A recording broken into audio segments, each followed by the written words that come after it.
Hi, welcome to another episode of Atkins Diet Product Reviews. My name is, of course, Kent Altena, and one of the things that I get commonly asked about when people just start the Atkins diet is, what can I have for breakfast? And I typically ask them, well, what did you have before you did Atkins? And the answer invariably is, I usually have breakfast cereals, or I had dry cereal for every day from morning, and I really miss that. And how do I get that on a low-carb diet? And you go to any of the commercial grocery stores and you start browsing the cereal aisles, and you'll find rapidly what I did, is that there are typically no cereals in most grocery stores that are low-carb friendly, especially none that are induction friendly. So I've gone out and purchased low-carb cereals from time to time in the past, typically 1 or 2 boxes a year, and that's typically enough for me, but I can understand where people might want more than that. And this is probably the most commonly one that you'll find on the marketplace. It's from Nutritious Living, also called High-Low, and they have a variety of different flavors. This one is maple pecan, but they also have an almond vanilla one, as well as one that has strawberries in it. And this one has 13 grams of total carbs, with 7 grams of carbs coming from fiber. So making a net grams of 6 carbs per serving. And that's okay. Although it is quite prevalent with soy protein in it, and I'm not typically a big soy eater, nor am I a textured vegetable protein eater. And you know what? If I can do without it, I just as soon. And that's probably been more of the reason why I've not eaten that brand more than anything else. There's also a more commercial one that's on the marketplace that is relatively low carb, especially in comparison to other ones. And it's called All Brand Bran Buds. And this is by Kellogg's, and if you look for it, you'll find out that it has 24 grams of total carbs and dietary fiber 13, making it for 11 grams of net carbs per 1/3 cup, which isn't at all a bad amount of Bran Buds either. Although it is still packs a little bit more of a wallop in terms of glycemic load than, say, the Nutritious Living one did, or potentially what else I might be having for breakfast is. So you have to, if you can bear that glycemic load within your ACE or your CCLL, if you're on the ongoing weight loss phase, you know what? Go right ahead and try that out. See what it does for you, and see if you can continue to lose or maintain your weight loss while eating them. Well, I was made aware that there's a new one on the marketplace from LC Foods. And they were kind enough to send me out a couple of them. And this one's called LC Foods Complete Granola or Cereal.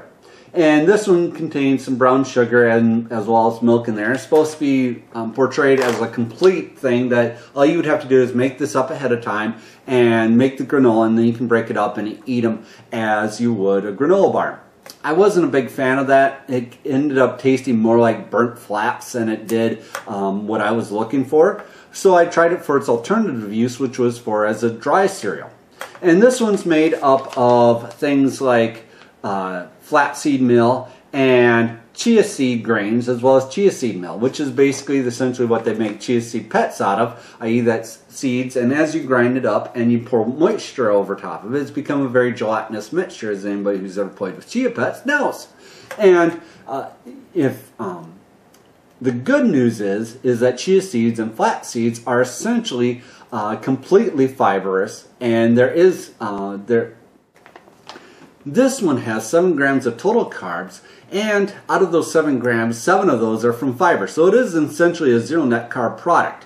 And so while this proclaims itself as a low carb complete cereal, I wasn't so much a favor of that completeness. I indeed like to add a little bit to it to boost its the texture of the food that I was eating. So I added some slivered almonds and some raw coconut to it, and essentially maybe only adding 1 or 2 more net carbs to it. However, I think it did indeed improve the flavor, but this was a good base for a low-carb cereal for it. So now the question might come is, what can I put on my cereal? You know, because most people don't eat dry cereal dry. They usually pour milk on top of it or not. And as every good low-carber knows, milk is very high in simple carbs, i.e. the lactose in the milk. So of course you can have the unsweetened almond milk, like I've talked about in the past. This is only 1 net carb per 8-ounce cup, Or I've also given out a homemade milk recipe in one of my other videos too. But the low carb food company also had another product that they wanted to send me. And this is called just simply LC Milk, which is their low carb milk substitute. And essentially what I've been doing to put on my cereal is taking 1/3 cup of water and taking 1 tablespoon of this and 1 tablespoon of cream and mixing those two together, and it makes a really good milk substitute.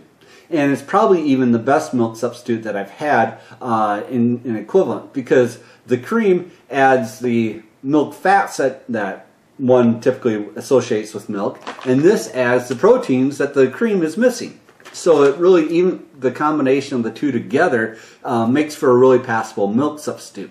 And so given those two things, I really appreciated both additions to my diet. And as you can tell from this package, I've already almost completed this whole package of the dry cereal without any impact to, one, my weight, or to seeing an impact to my blood glucose either. So I want to say, if you're looking for a low carb dry cereal, unfortunately this one is not induction friendly. You'll have to wait for the nuts and seed rung of the ongoing weight loss phase due to the chia seeds not being induction friendly. But I highly recommend this low carb dry cereal to, if you are indeed missing that. I hope this reaches everyone in great health, and I'll talk to you guys later. Bye.